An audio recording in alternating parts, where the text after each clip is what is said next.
Welcome everybody to both sides of the conversation. I am your co-founder, John Henry. Tonight we are here again in this virtual space for another segment of our hidden gems. And you guys know what that means. We're going to highlight some individuals in our community that are impacting our community in a positive way, as well as this segment is also to highlight our Black and brown businesses. Tonight we don't have any businesses, but tonight we have some phenomenal gems tonight that are doing some amazing things to impact our community. So just looking forward to tonight's hidden gem segment. This should be fun.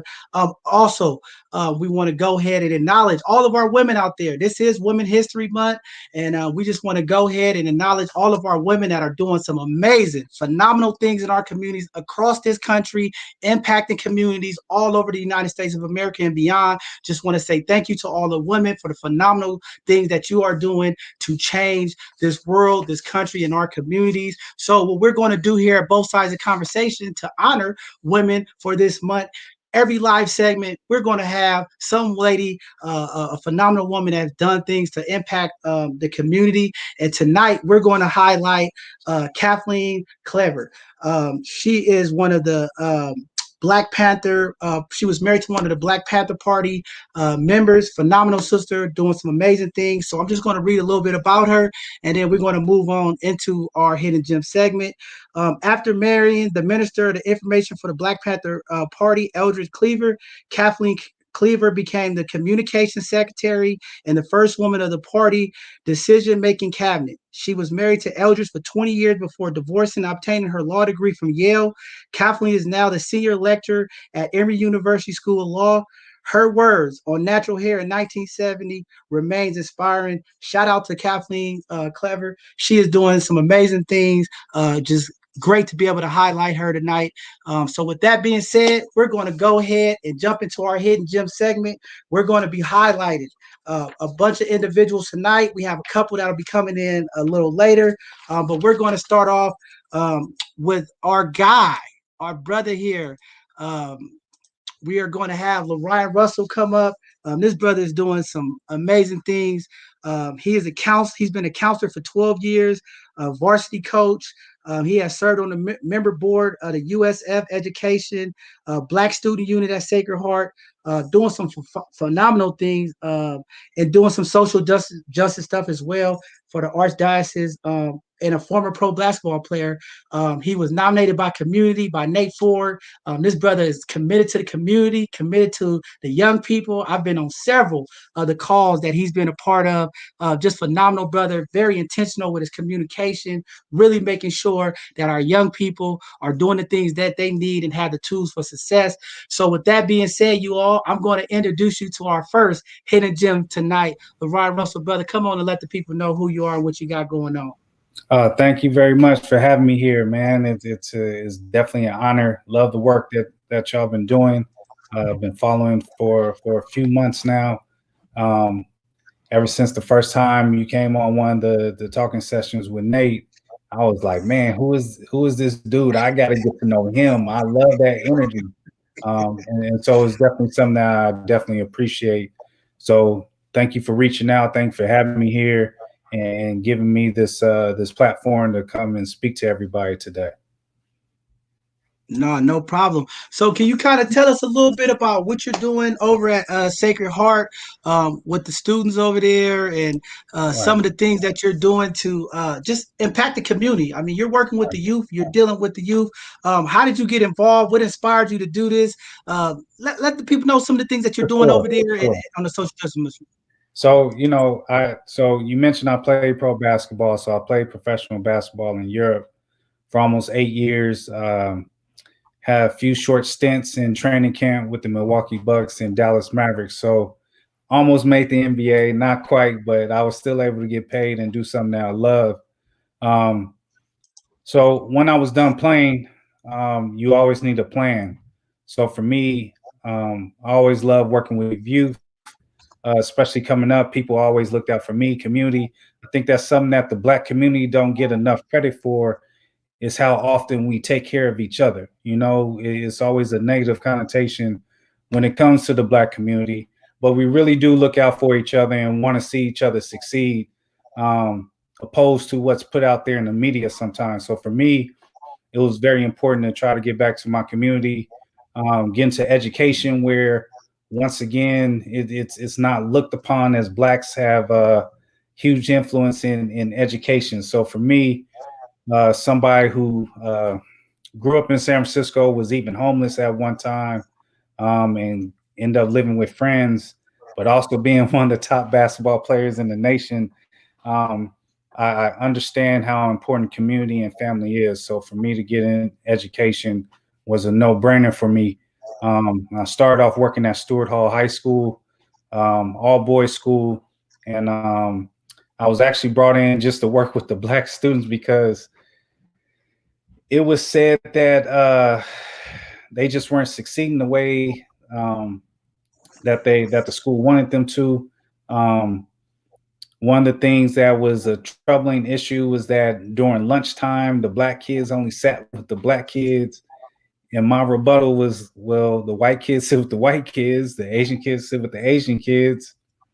So what's the problem? Why is there a problem with the black kids? So, from that point of starting my career, I start to understand how black students always have the microscope on them and always being observed and everything. So it helped me try to figure out which direction I want to go in education. So after my first year at Stewart Hall, I decided to get my counseling degree at USF, which I did my undergrad and played at USF as well. Played basketball at USF. Was on the last team that went to the NCAA tournament. So definitely enjoyed my basketball career while it lasted.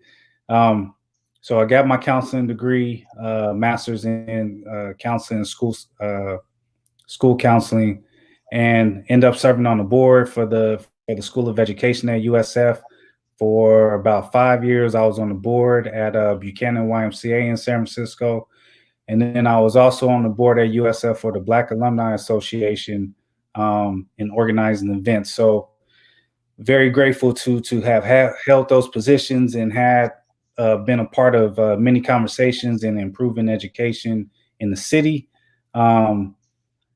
Worked at Presidio Middle School, worked at John O'Connell, worked at Wallenberg High School, and now I've been at Sacred Heart Cathedral for the past 5 years. And while I've been there, this is actually my 9th year as the head girls varsity basketball coach. Definitely an honor to be a part of a traditionally well-respected women's program in the Bay Area, if not in the state. Been able to win 1 state championship, been there 3 times. So to say the least, we definitely have a very successful basketball program. But I'm also a school counselor. I do some admission work as far as outreach. I work with campus ministry and helping faith and faith formation with adults and youth. And I also helped, not also helped, I was the founder of the first ever BSU at Sacred Heart Cathedral. So in their 166 year of existence, there has never been any cultural clubs or ethnic clubs at the school. So made a hard push every single year that I've been working there for it to happen. I definitely have some backing and help with Project Level, Big Rich and Danielle. Shout out to them because they were very instrumental in supporting me through that journey. Even sending people up to the school to help out to make sure we had all our T's crossed and our I's dotted. But they were very instrumental in helping that happen. So I definitely want to give Project Level, Big Rich and Danielle a shout out. Also got to give a shout out to Jasmine, Mizo, Chloe. Definitely want to shout them out because they were there helping us out there, and Kayla too. Sorry, Kayla, don't want to forget you. But those young ladies came in and did their thing as well. So it would be remiss of me not to shout them out because they were a part of something that was very successful. So the BSU has been going strong. The school's been recognizing the black students, but it's also opened the door for us to have a Latinx club, open the door for us to have an Asian American club.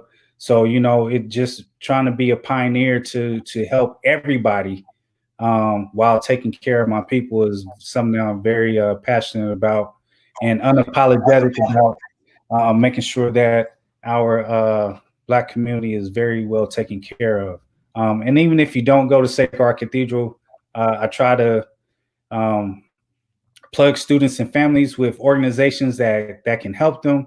So for me, it's not about your son or daughter going to the school. I'm just here to help. My thing is just make sure that we can get everybody some assistance and see everybody shine. So, you know, it is definitely, if anybody reaches out to me, I get back to you as soon as I can, and make sure that, I'm supporting everybody. Man, definitely. One of the things that I'm very impressed with you, and it seems like, shout out to Nate Ford too with the SF Rebels. All these coaches, see, there's a stigma that in our community that our coaches are only talking about sports.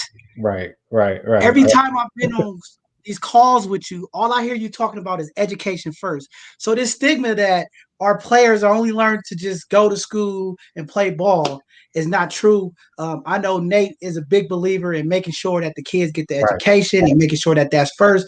And I hear you on all these calls telling the kids what they need to do, how to get prepared.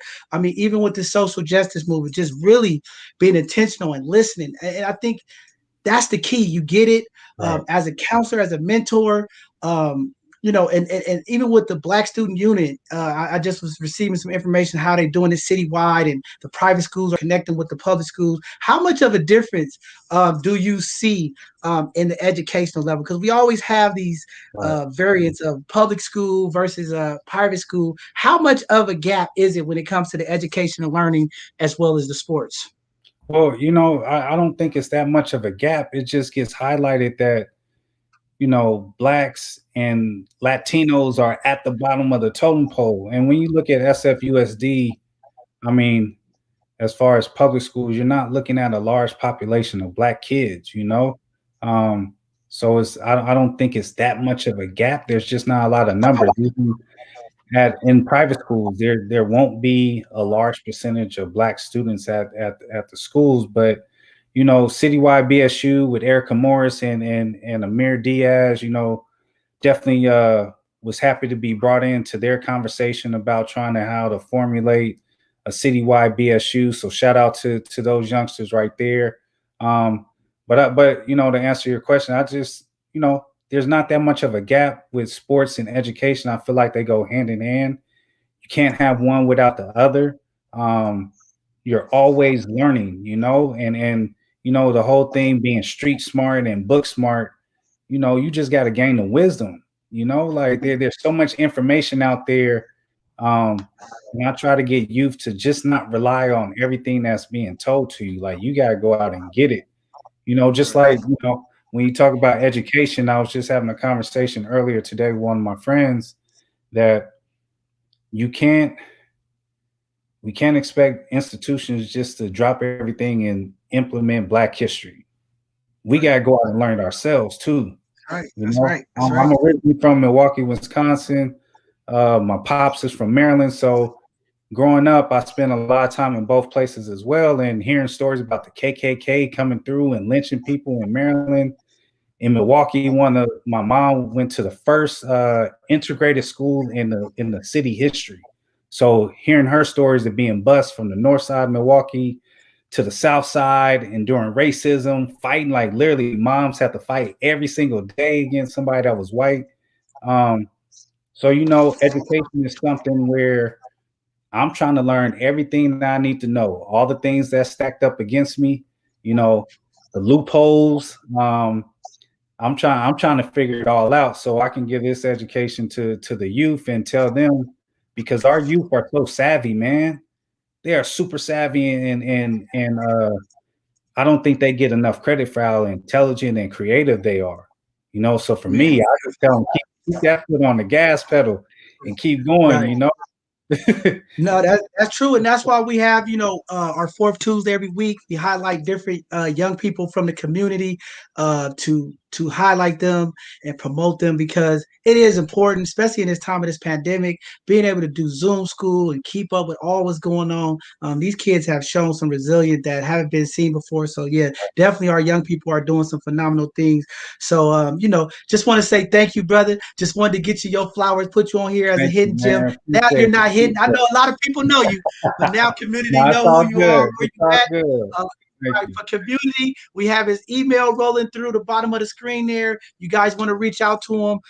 Definitely, he's a Yeah, hidden can gem in I our have one more community. thing? Can I Yeah, have go one more ahead. thing real Go quick? ahead. Go ahead. Go ahead. So just started this nonprofit called SFC. Got to do it for the city. It's called Serving Families Citywide.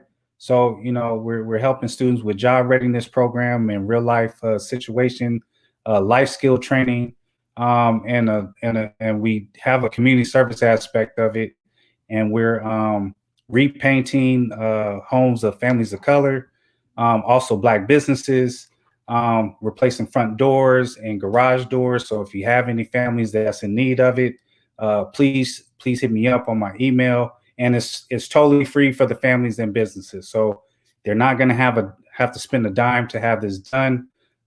Something that I'm super hyped about. We have 10 homes and 2 businesses ready to go. We'll start that at the end of the month, and we're looking to partner and have some different organizations come out and volunteer and use that as a way to promote your business and everything too, and have the youth come and give back to their communities. So if anybody has some families that are in need of having their homes, front doors or garage doors replaced, homes repainted, hit me up. Would love to help out the entire city of San Francisco with this. You're muted, John. Uh-oh. If anybody out there, you guys having trouble, I know you have his email running across the screen. You could definitely reach out to both sides of the conversation. We'll connect you with the brother. Brother Russell, please let us know anything we could do here, any flyers you have, dates and times. We could blast it to all our social media, our network as well. And I would definitely love to come out and help. You know, I have a construction background. Yeah, And just let me know when, give us the date, send me the digital flyers, or we'll connect with Nate. We'll definitely get some people from the community. There's always people out there looking to find a way to give back. It's just more about getting the information out there, and that's kind of what this platform is about: trying to connect community, trying to unite community. And definitely, as soon as you get the information, send it to us. We'll yeah. blast it to our social media sites and get it out there so people can sign up. Appreciate Hey, it, man. well, Much love, so man. definitely appreciate you. Thank you so much for just being a blessing to the community, being a male figure. You know, a lot of our families and Yeah, homes are broken up with single families. Just being a good brother, man. And sometimes this is what we need to see out here. Just more brothers like this doing the work, giving back to our young people because these young people they deserve it and they need it. So just thank you for being a hidden gem tonight. And thank you. anything we could do help you move forward, we'll be there. So thank you very much, man. Appreciate Y'all it. heard it, man. The brother right there coming in, doing this thing, man, helping the community out, impacting our young people. Just phenomenal, phenomenal brother. Just happy to have him here tonight.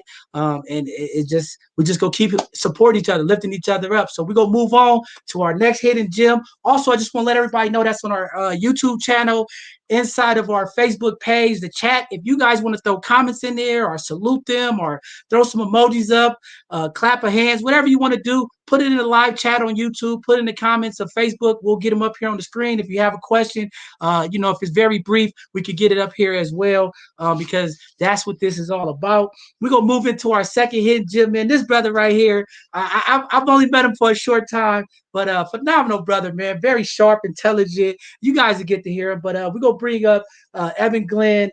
He's the operation director of the San Francisco African American Arts and Cultural District, doing some phenomenal stuff. Part of Mega Black. Just I see him everywhere doing just amazing things, working with community, impacting the community in ways that just like we need this. We need this. Another brother doing great things. You know, our sisters out there. Where's the brother? Where's the brother? Here's another good brother right here. Um, so he's a native of Oakland. Grew up working in his father's retail shop in San Francisco. Over the past 6 months, he's overseeing implementation of official banners, the Culture District, the Bayview Third Street corridor. He has deployed over 100,000 to the community support. I mean, I see his flyers everywhere. I see him promoting and supporting everybody, just doing some amazing stuff.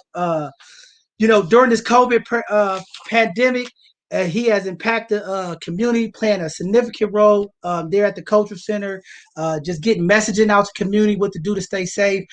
Phenomenal brother. I'm gonna bring him up, but just a powerful brother. I mean, like I said, I'm gonna let him just come speak to y'all. But I've been working with him. I've been in some working groups with him. This brother, man, supporting the community, man. When I talk about supporting the community, just definitely he's been a brother out there supporting the community, doing things. Hey, Evan, you a hidden gem. Some people know you, some people don't. After tonight, you're not hidden, brother, but tonight you the hidden gem. We're gonna pay you homage. Welcome to the show. Talk to the people about some of the things you're doing over there and some of the other adventures that you have upcoming. I think is important for community to know. But it's your turn now to speak to the people, let them know who you are and what you're doing. Man, thanks for having me. I think it's important to let you know that I just appreciate everything that you're doing too, and highlighting Black folks in a way that sheds light on the good that we're doing and not the negative. We all shift in the narrative as we're writing history right now for our people. And so thank you for having me. I appreciate being here. I don't know if I deserve to be a hidden gem. I've only been doing this work for a little bit of time, but if you think I'm a hidden gem, then I guess I am. Definitely. Yeah, appreciate that. As you said, I'm the operations director of the African American Arts and Cultural District. I'm also a program manager for the Rafiki Coalition. And, at the end of the day, I'll talk about the Cultural District first. The Cultural District is a legislative body that was put into inception by Malia Cohen when she was with the Board of Supervisors, now being championed by President Shaman Walton. It's a collective group of a board of directors.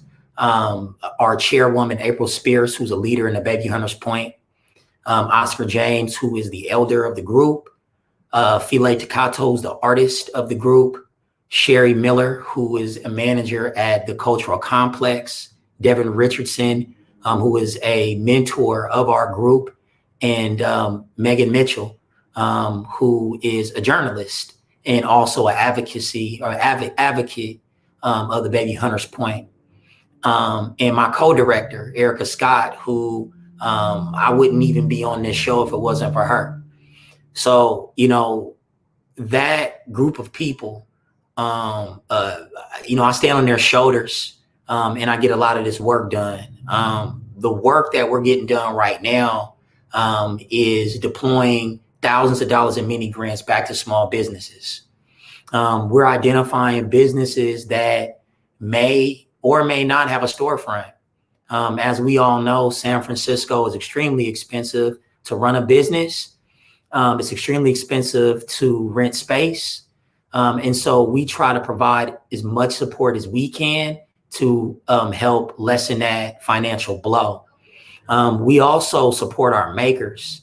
So special shout out to Tyra Fennell. We did something with KQED for a Black movie celebration over at Fort Mason.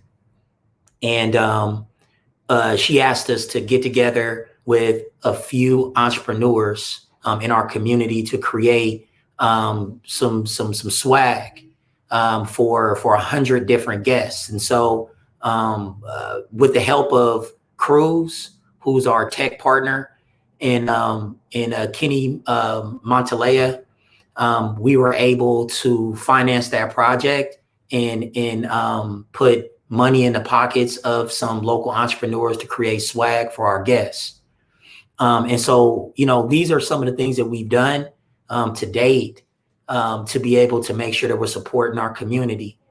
Not to mention the mural that we just put up at 4346 3rd Street.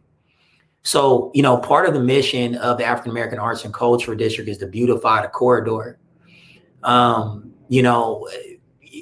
goal at the end of the day is for the folks that live in the Bayview Hunters Point to have pride in where they live, and look around and see beautiful things.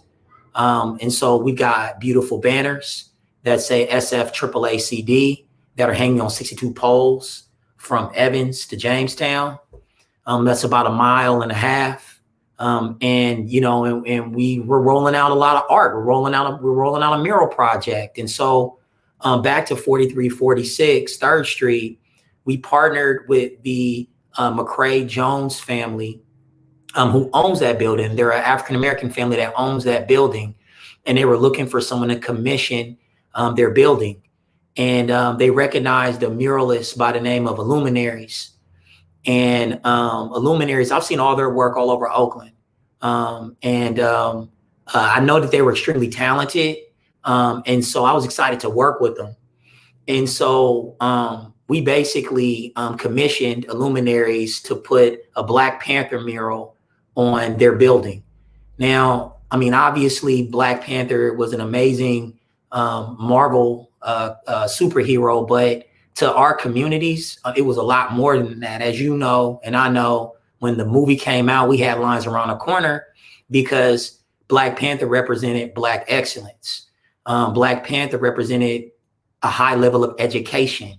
Wakanda represented a plethora of resources that were unlimited. And so that's the standard.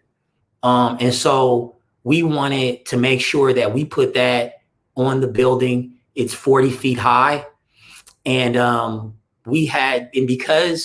shout out to the Mayor's Office of Housing and Community Development, because that's how the Cultural District gets its funding to be able to deploy all these funds. But due to that fact, because it was government funds, we had to go through the Arts Commission to be able to get approval to be able to put that mural on the building. And so after we got that approved, and after we got letters of support from Young Community Developers, Economic Development on 3rd, and also Be Magic, we were able to start work. And so after just having a collective process of what it should look like and what should be on it, and the message behind it, the mural itself was born, really. And so Bayview Forever is the messaging on the front of the mural, and we have the Big Five as our ancestors right under the Black Panther. And so it was just extremely fitting. It made perfect sense. I mean, it was beautiful. And so I wanted to do something special to be able to support that. And so my friends over at the California State Assembly office, I reached out to them. Alex Barrett Shorter, who is the field rep for Assembly Member David Chu, I reached out to her, and I pretty much just submitted the same documents that I submitted to the Arts Commission. And I said, and it was a stab in the dark, really, but I said, it's Black History Month. This is a monumental mural. It means so much for our community. Is it possible for us to get a San Francisco African American Arts and Cultural District Day? Because I wanted something that was going to last forever, like Baby Forever. And so she responded. She said it was a great idea, but she had to let me know. So I was sitting on pins and needles for a couple of days. And then she got back to me, and she found a solution to what we were trying to do. And it was called a resolution. And so I drafted up the resolution at Friday night, and I submitted it to her probably at 2 a.m. on Saturday. And after the resolution got approved on Tuesday night, we start marketing on Wednesday morning for folks to come out that Saturday. And so, I mean, we were extremely excited about that because, again, San Francisco African American Arts and Cultural Day is on February 27th, and my grandchildren will be able to celebrate that day. So I'm excited about that. And I'm also, again, program manager for Rafiki Coalition. And we got a fantastic program called the 94124 C3 program. The C's are COVID Connect and Care. And basically what we're doing right now in the Southeast region in partnership with DPH is making sure that we get as many people tested as possible. Because as we all know, COVID-19 is just affecting our Black and brown communities more than anybody else. So it was very important that I hired staff that spoke Spanish. It was very important that I hired staff that was from Bayview Hunters Point, and I've done that. And they're making a fantastic wage while serving the community. But it doesn't stop there, because if someone tests positive, then they need contact investigation and contact tracing support so we can stop the spread. And so I went ahead and hired more folks, more of our people that had masters in public health, psychology, to be able to do consultation and be able to, and people who had experience in research, so we can make sure that we attack this on all angles. But I wouldn't be able to be in this position without Dr. Mola Ser, who's my boss at Rafiki Coalition. And so, again, I'm just happy to be here, and it's just a lot of work to be done, and there's just so much work to do. But I'm blessed to be in a position to take on that challenge for my people. Man, definitely, man. I mean, this work is not about the time. A lot of time we get caught in there. It's about impact. I've worked with people who come and work with our youth. Somebody been working here 10 years, don't have to impact. Somebody come in and just know it's a vibe, man. And when I met you, man, your energy and your thought process about this economic impact and the stuff that we was talking about, finance, like, it was powerful, right? Just to be like, whoa, I'm in a room with these brothers and these powerful that's thinking, some thinkers out here. And man, the light switch hit on and clicked, and I was like, I got to get this brother on. And then I started watching your work, some of the stuff you're doing. I mean, shout out to you guys, man, for the work y'all doing in the Bayview when it comes to the COVID. I mean, there was a time where the numbers was getting out of control, and they started setting up centers at the Opera House, different places, Southeast. I mean, you guys were making a movement. I know Jaffria, different people was involved. Phenomenal. I mean, what a way to respond, taking that leadership, working with the different community partners to get that there to help slow this COVID thing down, even with the vaccination sites coming up. I mean, it's just powerful to see. And it's a good thing to see people like you that look like us and the strategic planning that you did to get the people from the community so people could feel safe, feel trusted, see people like us getting this testing and get done. Just phenomenal job you're doing. And that's why the community, they asked us, I had to put you up there. I said, hey, we got to get this brother on here, man. And, give him some homage and some love, because in this work, we know it's tireless. The people that's working, we don't get sleep. We work a lot, long days, long hours. And, we want to do our part to make sure that we pay homage, let you know we love you, we support you. Anything we can do, we here. We had a historic Black History event. You guys were one of the primary sponsors of that. So, just shout out to the work you're doing in the mural, man. I got to get my granddaughter there. Just beautiful. And I mean, I think that's part of the healing process in our community. We have to beautify the community because all of this mental health stuff is tied into how we live, how we feel, where we at. And just shout out for you doing that, working with YCD, working with DJ. Phenomenal brother too. Just great leadership. It's a lot of great leaders making change, impacting that D10 area, having President Shamar Walton doing his thing. And, just proud of you guys working together, man. And just had to get you on here, brother. Just had to get you on here. Here's the thing too, John, it's genuine too. You know what I mean? Like, it's not like, like, okay, so for example, like, anybody can just call me and I'll pick up the phone and I'll meet you where you need to meet, where we need to meet in order to get you the check that I'm supposed to give you so you can continue to do what you need to do. You know what I mean? Like, it's a situation where I wanted to make sure that I treat people how I want to be treated. So I'm in the street every day. I'm on 90 Kiska. I'm at the Baby Opera House. I'm at Jennings. We're gonna be at Alice Griffin on every Thursday, and I'm gonna be there. Even though I got staff, I'm gonna be there because I feel like it's important to like do the work on the ground and also do the work in the office.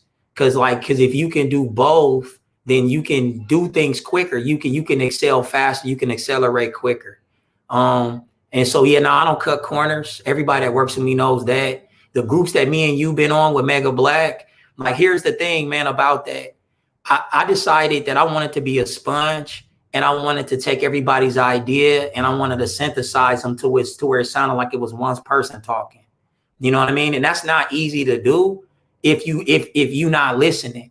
You know what I'm saying? And so I felt like that was like the best way for us to all like get together quicker, to be able to unify quicker. And we got a lot of work done in a small period of time. You know what I mean? So yeah, no, I just want to just add that little gem in there too. Before we, sign off. But yeah, and again, and I gotta give you credit. You see, Jamil, he just posted there. I don't know if you see on the screen. He said the mural and baby was beautiful. It's tight. So yeah, people are seeing it. I think they like it. I know what you're talking about. But I have to say, you're better than me. I was in the meeting talking so fast, and you was keeping notes. And then we came back next week. I said, "Look at this brother. He better than me because I can't keep notes like that. I'm the worst note taker." But I was just very impressed, and I just, like I said, just from the conversations and the thought process that, you had about, especially when it comes to this economic empowerment. I mean, that's been one of our struggles in our Black community, with this financial literacy, passing on generational wealth, making sure that we educate and we understand about finances and not just say, hey, I know how to pay bills and do that. Really being intentional. And then you always talk about ownership. And that was one thing that really, when we worked together, just bonded me with your ideals and your thought process, because I think that's what's missing in our community. Ownership needs to be a priority in all of our families' life, not only just with home ownership, business ownership, and being able to impact the community financially, because to get to our political leaders and make change, it costs money. And and it comes with businesses and things of that nature. So, just shout out to you, man. Phenomenal brother. Ladies in the community, y'all say there's no brothers out there that's doing the work. Here goes another good brother that's doing some powerful things. And we just blessed to have you on tonight, man. Thank you for giving up your time and coming on here. Anything we could do to help you. And then shout out to Erica, too, man. I met her for the first time. I've been having conversations with her. We're working on some collaborations, some different things that we're going to be doing to impact the community as well. And I met her at the SF Black Wall Street event that they have for their grand opening. What a phenomenal sister. I talked to her. She, just energy, just an energizer. Just talking to her, I was just excited, saying, "Yeah, Erica, we got to get this done." So yeah, you got a phenomenal team of people that you're around. Dr. Mo, she's very involved in the community as well. She's a pillar, and they're doing the things that they do. So just want to say thank you, brother, again for coming on. I know a lot of people know you, a lot of people don't. You're not a hidden gem no more. Now we're gonna be looking out for you. People gonna be calling you. Your email is around the bottom. If you guys want to get a hold of them, you guys see it running across the screen. If not, you guys can also reach out to us and we can connect you with this brother. Powerful brother, visionary, leadership, all the qualities that you need. He has it. And we just want to thank you, man, for coming on tonight and being a hidden gem. Thank you, man. Appreciate it, brother. All right. Good job, brother. All right. So with that being said, y'all see this phenomenal brothers. We got two more hidden gems. We're supposed to have another one coming in. We'll see if they make it. Our co-founder's trying to get in at some point here. But we're going to go ahead and move on to the next. I see the comments starting to come in. If you guys want to leave some comments or some thoughts, please go ahead on our YouTube or our Facebook page, because that's where you can have live interaction with us.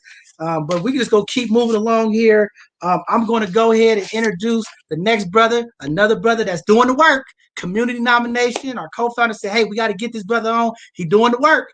And that's what this is all about. We had the mayor on our show. And the first thing she said is, hey, we got to get out here and do the work. And you guys are going to see another phenomenal brother in the community doing work and impacting the community.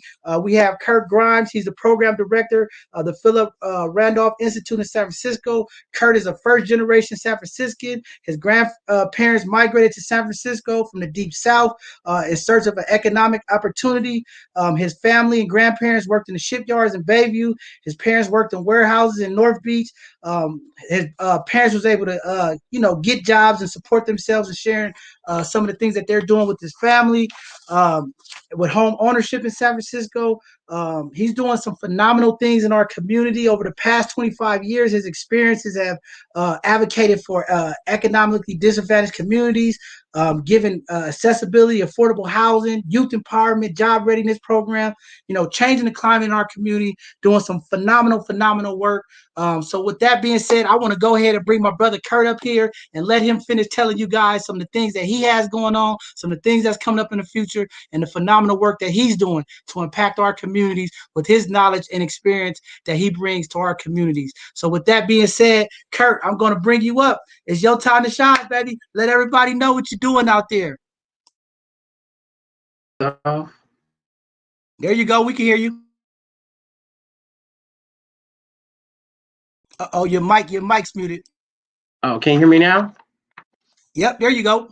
Some of the things we got going on now. Well, let me tell you this. We just came off of the census. That was a phenomenal project that was citywide, but we primarily concentrated in the Southeast. So we tried to make sure as many people as that live around here were counted. And that was a really difficult task to do because our then president kept changing his mind about what he wanted to do. The next thing that came up was came off of a phenomenal holiday season. And, phenomenal holiday seasons cannot be done without partners. Who do we got? We got Danielle and Big Rich from Project Level. We have Derek Brown, who's coming from USF. We have Tanya Letiju, that's with the San Francisco Housing Authority. We have Jackie Flynn, who's my boss at the A. Philip Randolph Institute. We got Officer Rockwell, who's with the police department. And we have a few other people that with the mayor's office that made a turkey giveaway, a toy giveaway, and a tree giveaway during the COVID happened.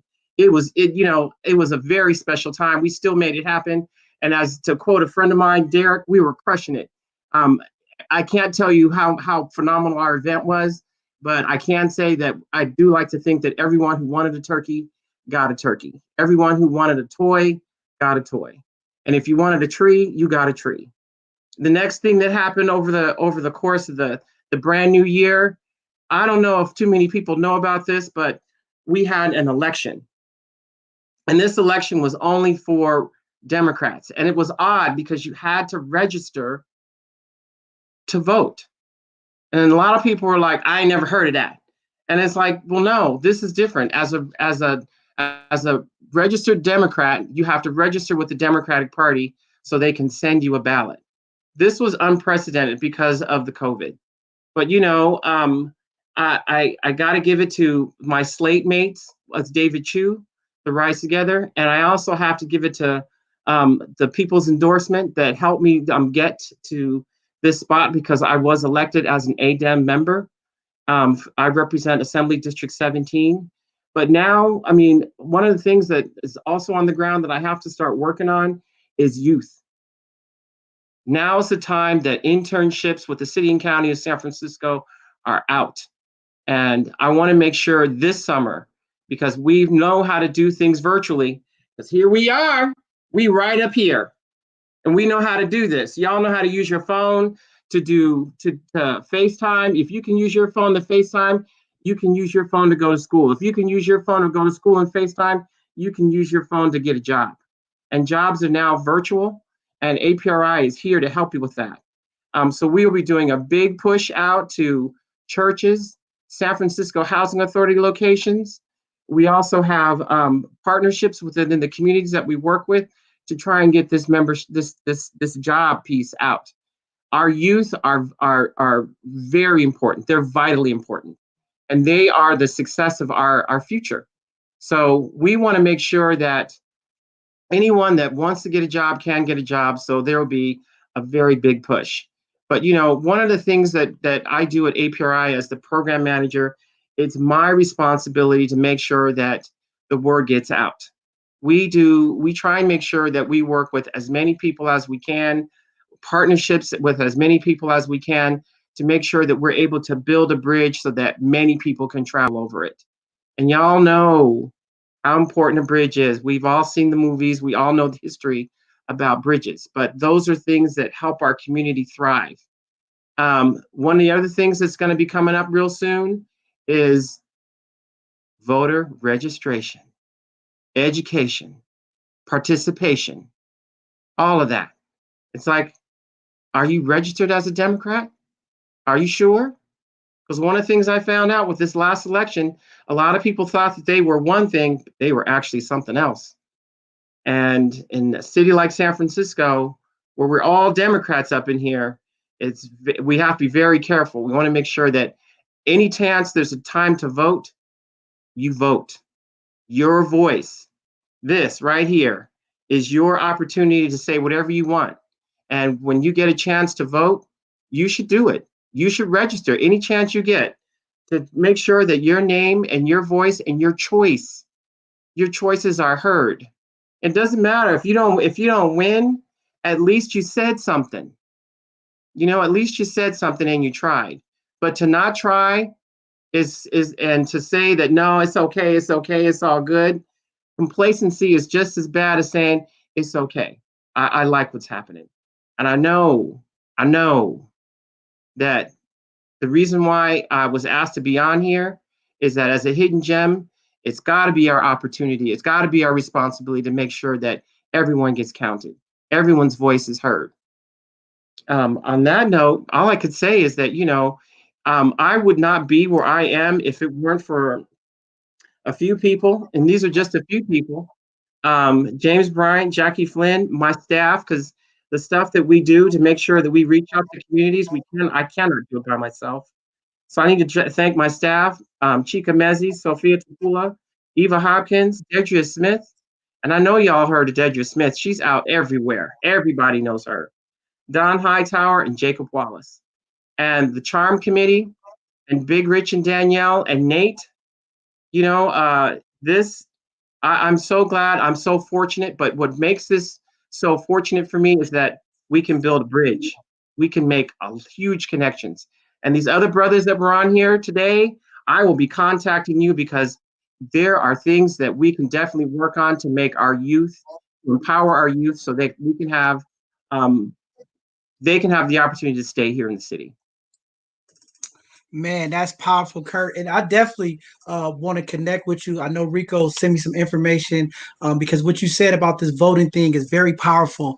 And it seems to tend to happen in the Black community that we show up for the presidential election, but we're missing on the local elections and the city and statewide elections. And this time we want to definitely get behind and have a big push to make sure that the local elections get the focus and the attention to community that the presidential election get, because a lot of these local policies affect us day to day, and we need our voices heard. So I really appreciate you, speaking to that and making sure people understand where the power is, because I think sometimes we become hopeless and we feel that we're not powerless.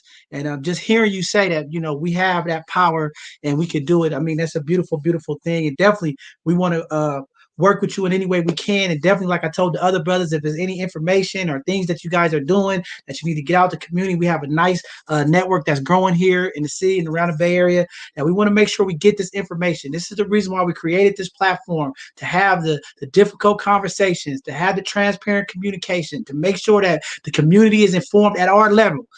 As the mayor said, hey, we got to tell a narrative of our story from us. We need to hear from us. And I think this is a good start. But just want to say salute to you for your continued fight for equity and making sure that policies and things are fair across the board and transparent, man. Because it's a lot of people who throw their hands up, and this work could get frustrating. Dealing with our communities and some of the obstacles that we have to deal with and struggle. It's challenging. So just thank you for your commitment for continuing to do the work and making sure that things are fair and equitable, and making sure everybody has an opportunity and impacting the youth. I think is a very, very important, because they are our future. And that's one thing here at both sides of the conversation. We will always stand behind our youth, get behind them, support them, and any way we can to make sure that they have the resources and the things that they need to be successful in their endeavors as well. So just want to shout out and thank you for that. And anything that we could do, definitely keep us a quick dial away, because we want to be a part of it, and we want to make sure that the information is getting to our people, so there's no issues when it comes to that. And yeah, definitely Project Big Rich is doing some phenomenal things. Him and Nate Ford and Evan and man, brother Russell and them, just phenomenal, man. And I think this is an opportunity for us to link up, and that's the good thing about the show. We have a time to kind of connect everybody, because that's what this is all about, in this networking realm, is just getting people together, finding out who do what, how do we connect and support each other, because that's what we have to do in our community if we want to uplift it and support it. So yeah, thank you again, brother. You was a hidden gem. Some people knew you, but now you're not hidden. They know, and they're going to know how to get a hold of you. And if you guys see his email run across the screen, if you need to reach out to him and you can't get the information, definitely reach out to us here at Both Sides of the Conversation, and we will get you connected with this brother. He's doing some phenomenal stuff. Just Hey, looking John, forward to being a part of it. Yeah, go ahead. John, I got two things. One of them is Black and brown people tend to have a very intimate relationship with law enforcement. Yes, we do. We cannot deny that. But something happened on January 1st. If you are on parole, you can register to vote. Yes, you can. Yes, you can. Yes, I wanted to share that one, because there were a lot of people who wanted to vote this past in the ADAMS election, and they couldn't because, I'm on parole. And I'm like, the timing was not right. It was not enough time to get them registered and get their information onto the Democratic ticket so they could vote. But that's passed. So they can definitely participate. And the other thing that we got going on now is there is a special program out there that works with City Build Academy that's right here in the Bayview at the Evans campus. We want to make sure that as many of our youth that want to do construction work can do that. We have a program called Bridge. It's Construction Sector Bridge. And what it does is it bridges the connection for youth that are leaving high school to approach the trades, because it's a trade. The trades are a lifestyle. It's not like you go to work at Banana Republic or Gap or something like that. They want you to work, and there's a whole lifestyle. There's a whole different work ethic. There's also a whole new different kind of money you get to make, and that's what it's all about. You want to live in San Francisco? You want your own house? You want your own car? You want your own rules? You want your own life? Guess what? That costs something, and construction is one way of getting it. And like the other brother said, education is one way. If you don't want to do construction, there's definitely other opportunities for you to go to school, get your degree, so you can come back and become a city planner, so you can you can help plan the shoreline. The shoreline out in the Bayview does need people that look like us to make sure that it stays for us. It really does, because what's happening is it's changing. And what's happening also is that there is a group, the Equitable Development Plan with the India Basin Shoreline Leadership Group. If we slip here, the Bayview's gone. If we slip here, the Bayview's gone. So that brother that was with the African American Cultural District, I'll be knocking on his door. And the other one, Lionel or Linnen, I'll be knocking on his door, because if they're building houses, guess what? If you know how to handle a hammer and a nail, guess what? I can probably get you a job in about a year's time, making $25 to $30 an hour with lots of overtime and benefits. How about that? Man, it's phenomenal. out there. We just got to put it together. We got to do this. We got to do this. Oh man, phenomenal information. Look, young people, there's opportunities. We have people like Kurt. We have people like Evan, brother Russell. Trying to make opportunities. We got to be the ones to go out and apply it, go get the information. We're going to do our job to make sure you guys are connected with these individuals and these organizations so that we get this to the community, man. Kurt, thank you for coming on. Thank you for doing the work you're doing, my brother. If you can hang around for a minute, I'm going to bring all you guys up and have a little quick chat before we go. But if you have to go, it's fine. But thank you for coming on, man, being a hidden gem tonight. Just phenomenal, brother. Thank you for doing the things you do. And I'm looking forward to working with you and helping you in any way we can to impact to make a difference in our community, because it's needed. And I'm glad you talked about the SFPD and the police, because we got our last hidden gem coming up. She's an SFPD. We are working with SFPD to have some talks, to have some community collaborations, because we know that there's been some history that hasn't been so great for our communities, but we are trying to start the conversation, get the dialogue. I'm having a meeting with Scott, Chief Scott.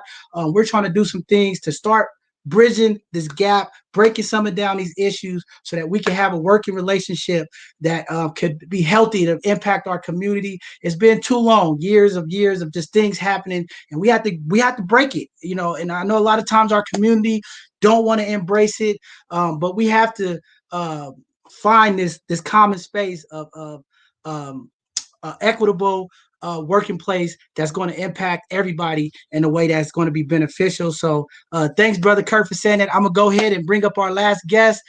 Phenomenal, brother. Thank you for doing the work you're doing. And we're going to connect. But Yeah, hang tight. thank you. All right. So we got our last hidden gem here. Oh, my goodness. This was a community nominee. Like I just mentioned earlier, here at Both Sides of Conversation, we are doing everything we can. We heard from community. They've been asking, hey, we got to get some of the new captains on. We have to get some of the people that's impacting the community, that's doing the right thing. We know this last year has been rough with different things that's impacted our community with police, but we have to bridge the gap, community. We have to bridge the gap. We're going to have to work together. We're going to have to find a working space that works for all. And it starts with communication. And that's just what it is. So I'm just happy tonight because we get to bring on this is Women History Month. We get to bring on a phenomenal woman that's in the community doing things. See, what we have to understand in our community too is there are allies. There are people who don't look like us that care about us just as much as we care about each other. And we have to salute those people. We have to highlight them. And we have to let them know that we appreciate them, and we appreciate them doing the great things that they're doing, having the compassion, having the empathy, and having the understanding to not only do their job, that's a difficult job, but also understand some of the issues that impact us. So with that being said, I'm going to introduce our last hidden gem for the night. Phenomenal woman doing some amazing thing in our community. Our co-founder is not here, but I know he wanted to be here to be a part as he done, been around her, doing stuff. A lot of the community has talked about the things she's done in the community to help impact community. So we had to get her on tonight. We have Ann. She is the Deputy Chief of Special Operations for SFPD. She is the Special Operation Deputy Chief, fourth generational San Franciscan, graduated from George Washington High School right here in the city, has a degree in political science, has her master's degree in public administration, doing a lot of work. She's passionate about improving the relationships with SFPD and her desire to just connect the community. So again, there are people that's in SFPD that want to bridge this gap, want to make things right, want to help. And it starts with people like this. So with that being said, I'm going to bring up Ann, our last hidden gem. Thank you for coming on, Ann. Just want to thank you. This is like the first start because we reached out to Chief Scott, and there's going to be more officers, the different captains from the different stations coming on, hopefully at some point here, and trying to have some working meetings with community and our youth, just to really talk about some of the things that's going on and how you guys are going to help impact the community to change this narrative that all cops are bad, all cops are not for the community. Just thank you for coming on tonight, being an ally of the community and doing what's needed to change that narrative. So thank you. I want to go ahead and let you go ahead and introduce yourself to the people and let them know some of the things that you're doing to impact the community. All right, thank you. I'm excited to be here, and I'm disappointed that Rico's not here. Let me tell you, we care. We're the community, you're the community. We need to work together to prevent these horrible crimes that are going on. These senseless deaths, the homicide rate, it's higher than it was last year, it's the last few years. The shootings rate this year is up 271%. It's crazy what's going on in the city. It's our city. We need to work together to prevent the crime, to prevent these senseless acts.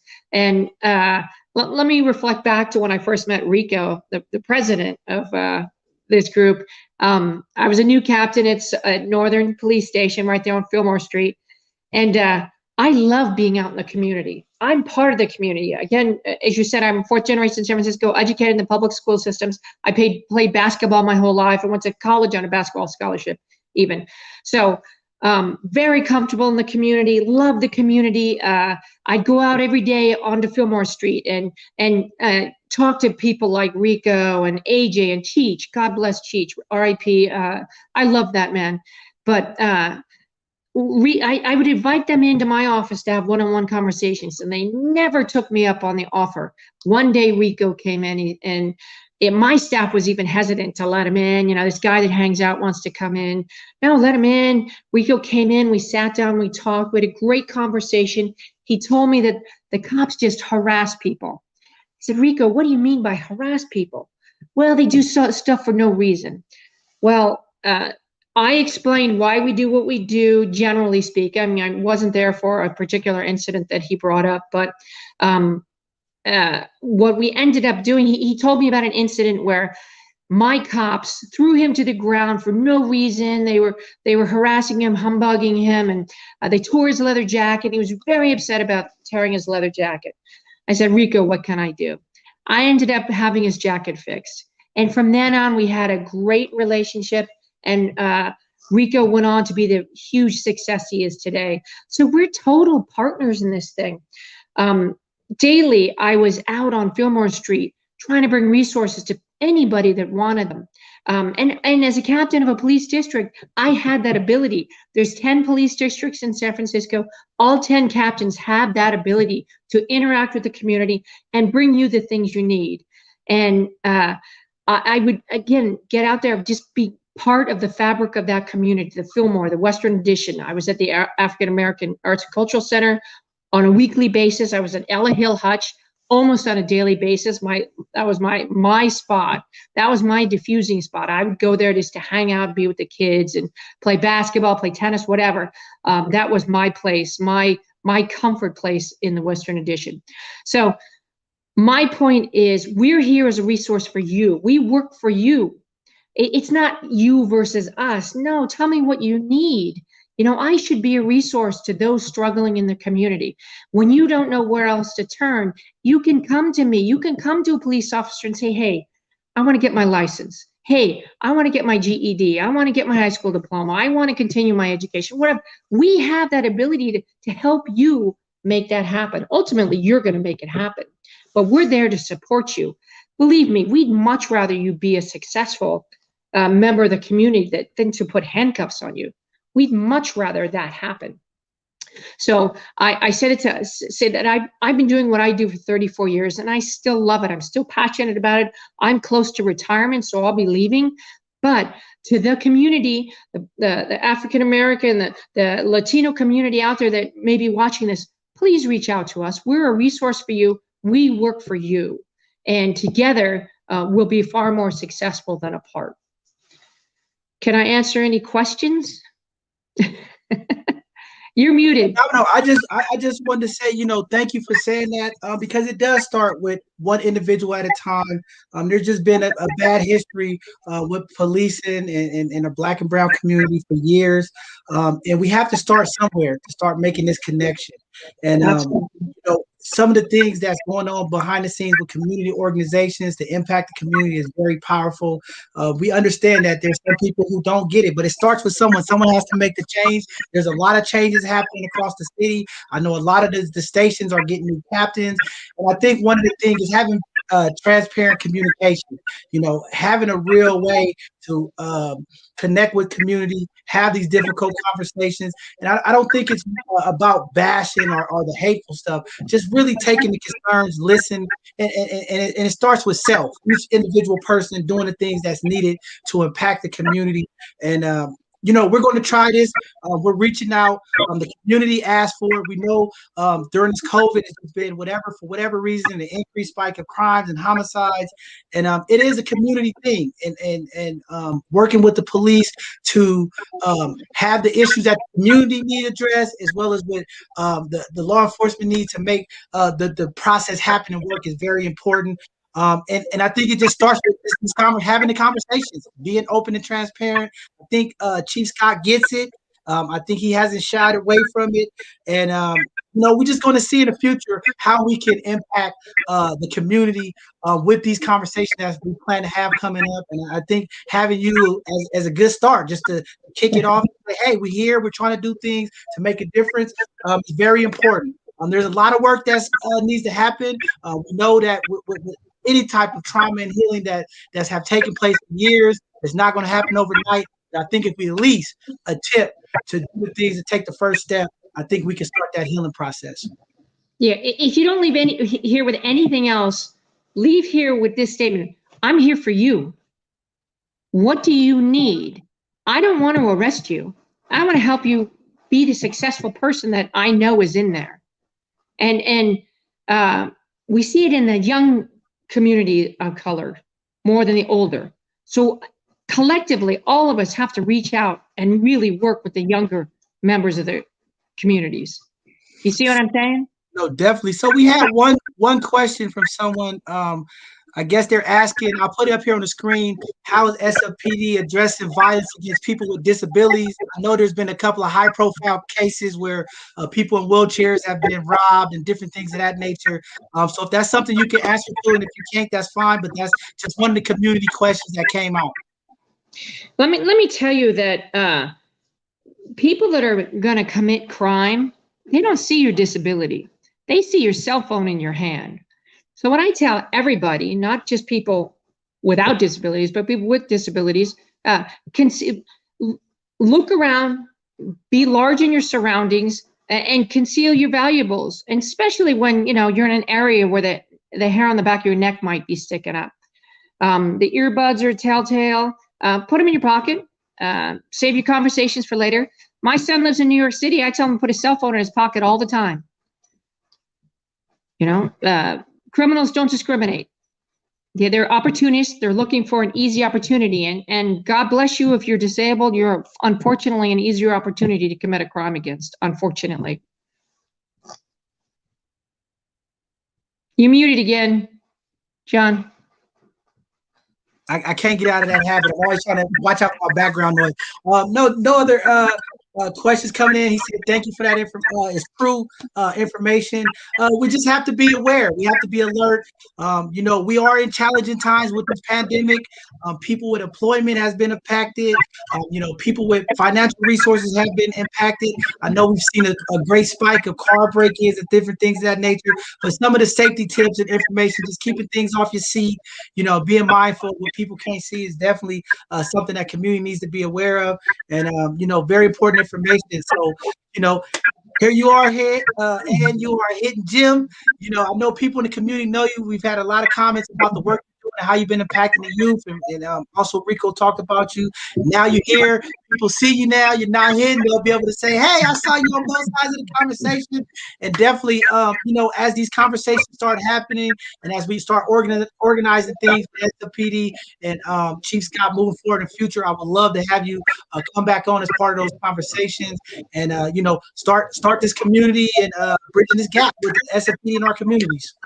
Whatever I can do, John, I'll be there. All right, cool. So what I'm gonna do is I'm gonna bring everybody back up, Evan and Kurt.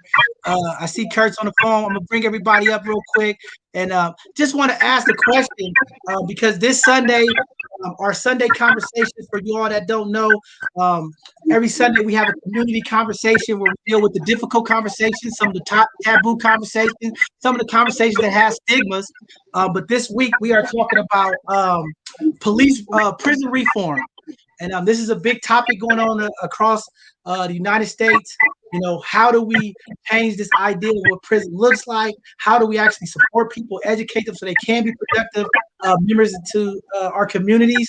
But I just wanted to ask you guys, what do you guys think prison reforms look like? And what would you guys like to see with this prison reform, how it can impact the community from you guys in? Should we all speak at once? No. One at a time. We want the community to be able to hear. So one at a time. John, I was in San Quentin about 6 months ago, and I was impressed with the quality of programs they have over there. I spoke to a group of about 30 guys, and they all had their master's degrees. They all achieved them in prison, and most of them didn't have a high school diploma when they entered prison. So my advice, if you happen to be, unfortunately, be part of the system, take advantage of the system when you're inside. I know that even county jail has the charter school. Take advantage of that. Don't just plan going back to the old life that you had before you came in. Take advantage of everything inside. That's my 2 cents. I like your 2 cents. Your 2 cents is more like 15, 25.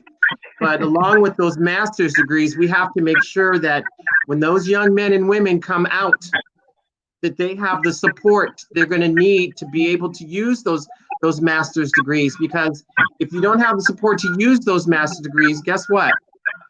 They're going to end up doing the same thing back all over again. So when we let people out, we have to give them the support that they're going to need to be able to fly on their own.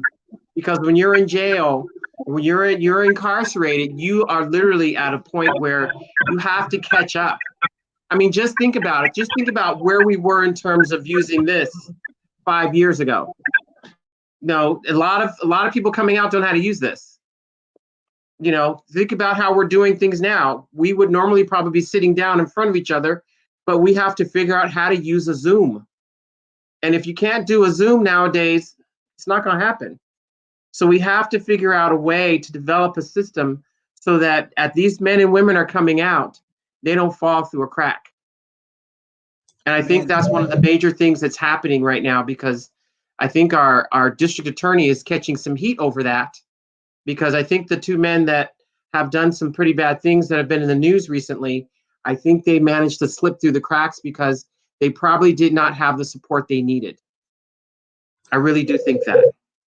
Definitely. On this past Sunday, we had Chief Karen Fletcher on our show, adult probation for San Francisco, and Steve Adami. There are some resources, and like you said, in San Quentin, there's some amazing things going on. But we just had Karen Fletcher on here talking about the amazing stuff that they have. So there are resources. We just got to connect the resources with community, especially as they're re-entering back in the community. And you're right, Kurt. We got to catch them early. Make sure when they coming home that they have housing, they have an opportunity for employment. And the resources that they need so that they don't reoffend. And I think that's very important. Great point that you make out. It's very important. Go ahead, Evan. You go ahead, jump in. And therapy should be free. You know, I mean, at the end of the day, I mean, I could say more, but I think that that's self-explanatory, right? The streets and prison can do a lot to your mind that folks don't even know. And and I think there's like a taboo with therapy in the Black community, especially. And I just think that when you make a service like that free for folks that's coming home, to where, okay, yeah, you go see, the first you got to go see, you got to check in, and well, now you got to go check in with your therapist too. And I think that would just go a long way in the juvenile system and, in the regular prison system. So that's my 2 cents. And I think that's powerful you said that. And that's one of the concerns that I'm really honing in. And I know you probably heard on both sides of the conversation, me and Rico are really going in about mental health, the services and support. But one of the things that is a concern, I'm glad you brought that up, with our San Francisco Juvenile Hall closing at the end of the year. It's a lot of worry behind, what's going to happen with these young people and committing the crimes. But I want to ask you, because I know that there's a stigma in the Black and brown community when it comes to mental health, right? And I know there's a lot of resources and funding that we put into mental health. But there's some challenges getting those services to the community. How do you think, Evan, because I know you work with Rafiki House and different things, how do we better get those services in the community? Because what I see is there's services there. There's people out there doing their work when it comes to this mental health spectrum, but the impact is not happening.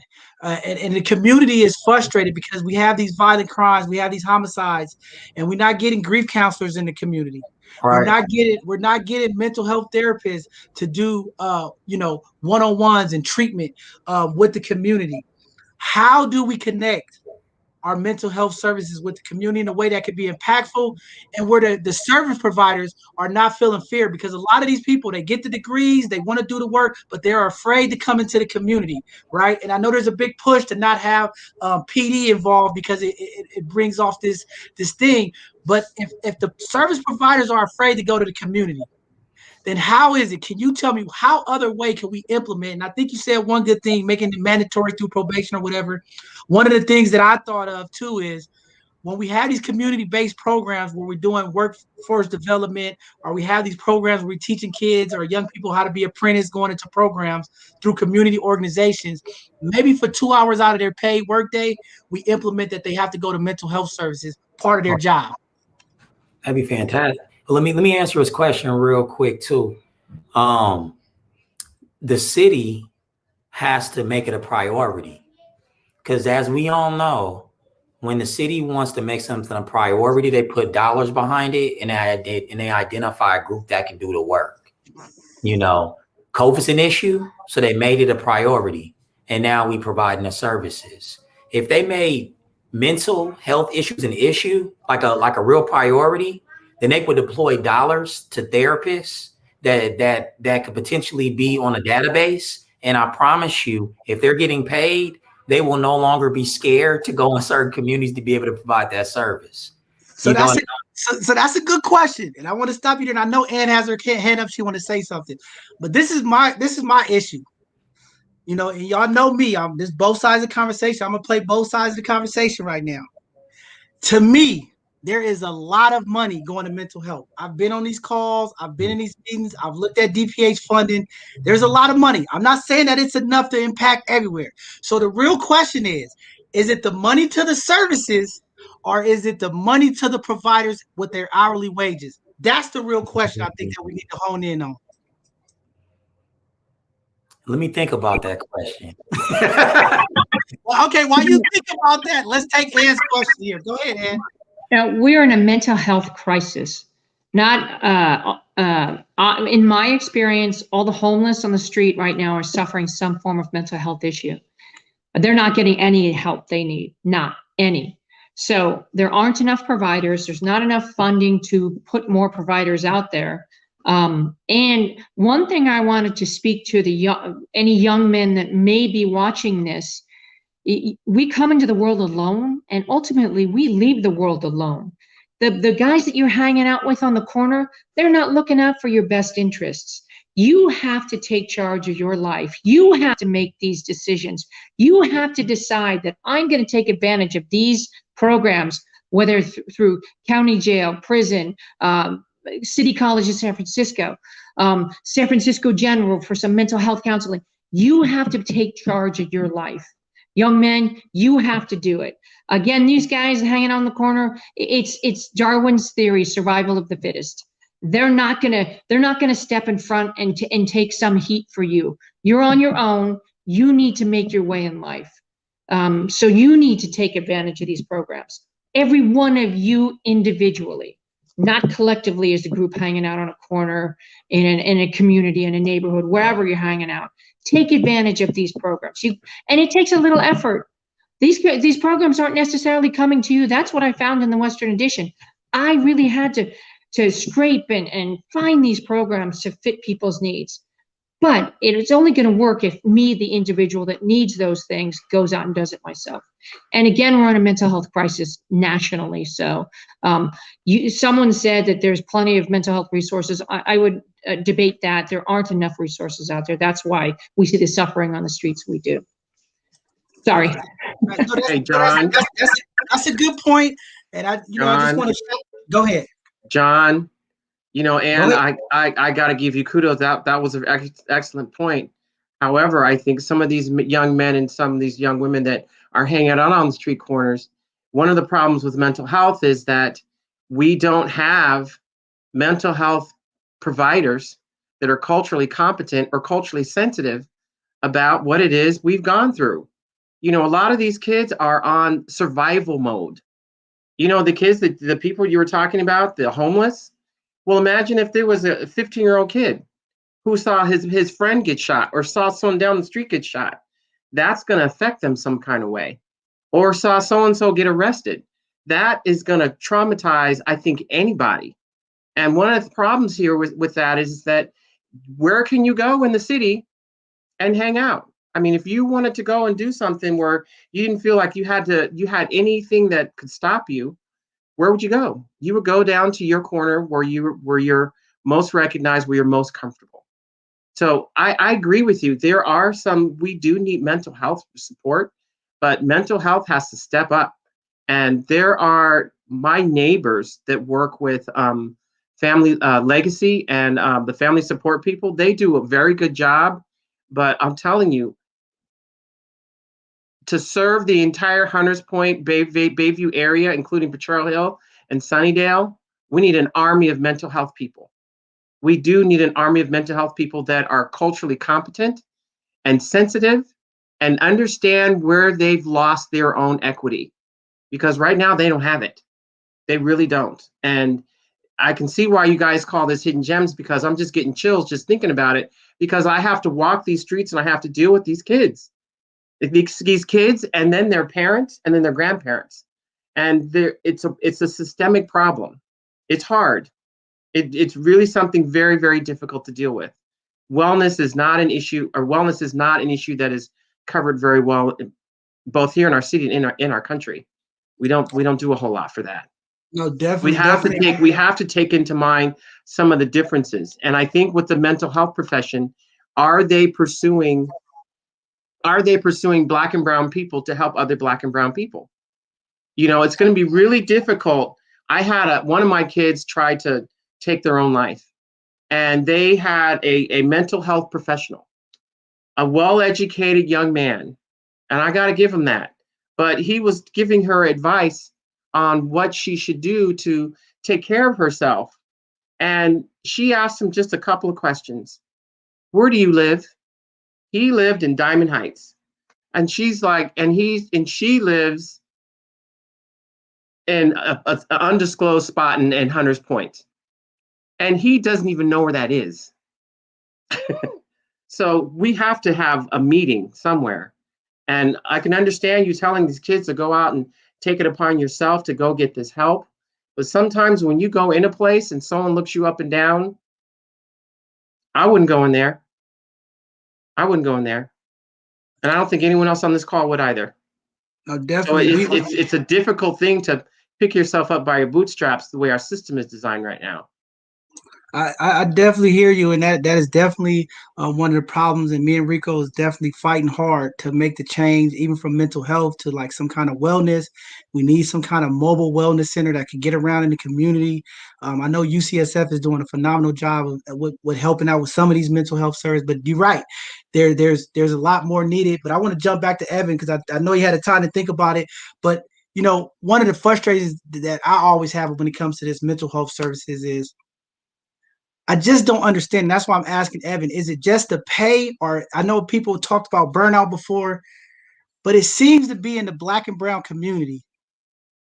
When people are going to college, the most sought off degree is in social services and psychiatric.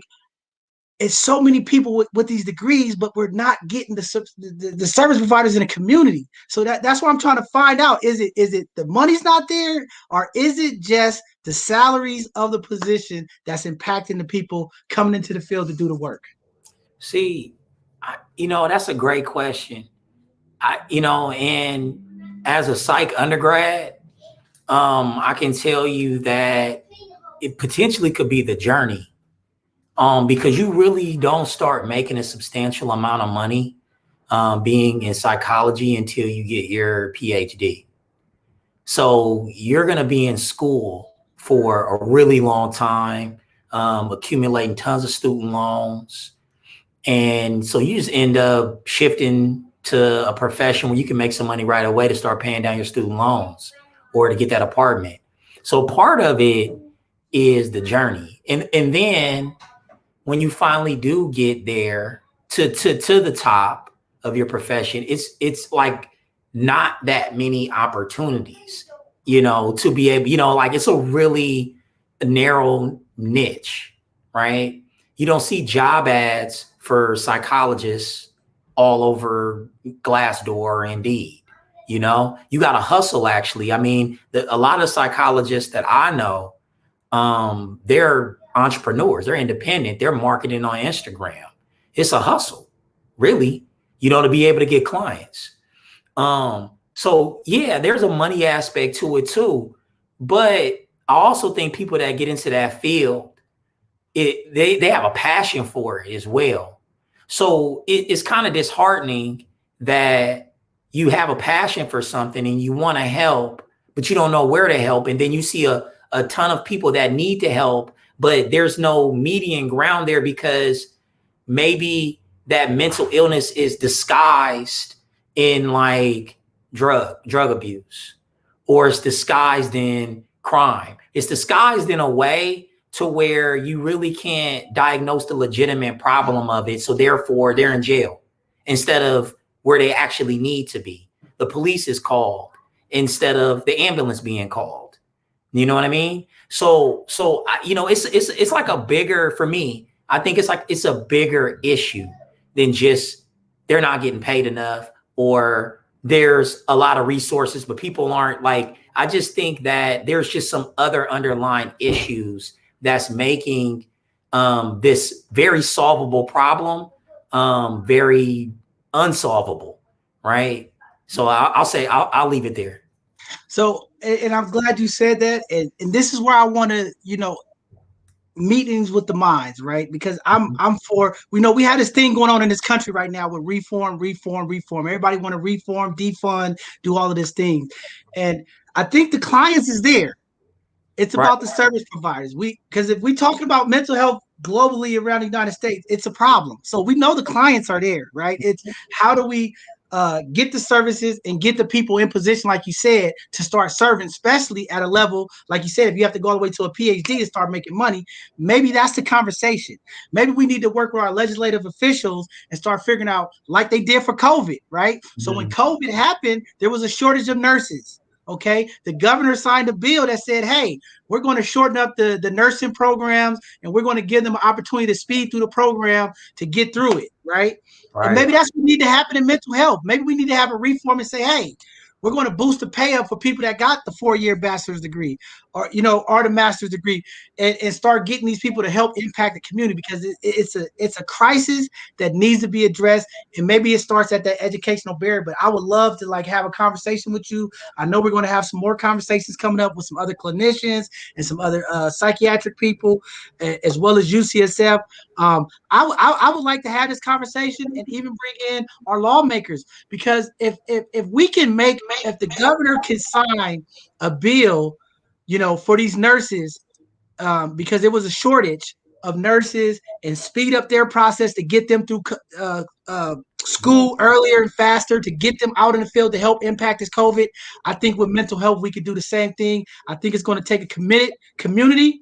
I think it's going to take different professionals from all backgrounds to push the issue and sell the issue and get this thing on the House floor and see if we can get a bill signed in Sacramento to do it. Because I think if that's the issue, we can fix it. Because if we could do it for COVID and speed up these college requirements and all of this for nurses, I think we could do it for mental health. That might be a start. I don't know if that's the answer, but we'll get some professionals on here that's in the field and in the background and you know, that can give us the answer. So I thank you guys. I know it's getting late. I appreciate all of you holding on, giving your feedback. These conversations are going to continue. We're not going to stop. We're going to continue to bridge the community, all lenses and all areas. So just want to say thank all you guys for coming on tonight, being Hidden Gems. Continue to do the things that you're doing with love, compassion, and empathy, because that's what we need. We have a hopeless of young individuals, people in the community are just feeling like they just can't get a break, depressed and all. And I just want to let all you guys know, keep the empathy, keep the compassion and love and understanding as we work in these communities with these difficult situations because it's needed. We could get there. It takes time and it takes commitment and work. And I know you guys have it. So just lead by example. Keep doing the things that you're doing to impact the community. And this change will start happening with conversations like this. We have to make mental health cool. You know, one of the things is we have to make it cool. We have a culture that promotes everything negative. We have to make these things that really impact us cool. And it starts with people like us being able to be vulnerable, to talk about our experiences. And that's what we're going to continue to try to do here is bring people to talk about their experiences and making therapy cool. We have to do it to make the change. So with that being said, thank you guys for being Hidden Gems. Appreciate the support. Anything that we could do to support you guys, we will continue to do it here at Both Sides of Conversation. And with that being said, this Thursday, for all you that's watching, every Thursday we have an educational segment. We're going to have a phenomenal community leader that's going to come on and teach some financial wealth thing, because here at Both Sides of Conversation, we believe if you can intentionally do something, people can be impacted if they apply it. And we're going to do that this Thursday. She's going to come on and teach us some wealth building tools and teach us some things financially that we need to learn, because some of this stuff is pressed through our financial issues that cause us to be sad and depressed sometimes. And we're going to change that, and we're going to fix this generational wealth. We're going to fix this wealth gap and this equity that Kurt's been talking about. And it starts with education and financial literacy. And then this Sunday, we're having a 2-part series. We starting this Sunday. We are talking about prison reform. We have some people that's re-entry coordinators. We have some policymakers. We have some people that's going to come on who understand what's going on, how to educate the community so we understand what this reform look like. How did we get here? Where are we going? How to get involved? I think this is going to be a powerful conversation for the next 2 Sundays. So please join us this Sunday at 2 p.m. Go to our website, click in, get the information. We want to see you here. We want to hear comments from the community. We're going to have some people who've been to prison, been impacted, get their insight on what needs to be changed, how to navigate the system. It's going to be a learning and a powerful conversation. So I think it's going to be phenomenal. And I just hope to see you guys there. So with that being said, thank you guys. Good evening. We are going to log out here. We'll see you guys on the next Educational Thursday. Oh, you want to say something, Ann? She said bye. Okay. Bye. We'll see you guys. All right, see you guys later. Thank you for coming on. Thanks, Evan. Thanks, Kurt. Looking forward to working with you guys in the future. It's been a blessing. Thank you guys for all the work you're doing. Thank you, John.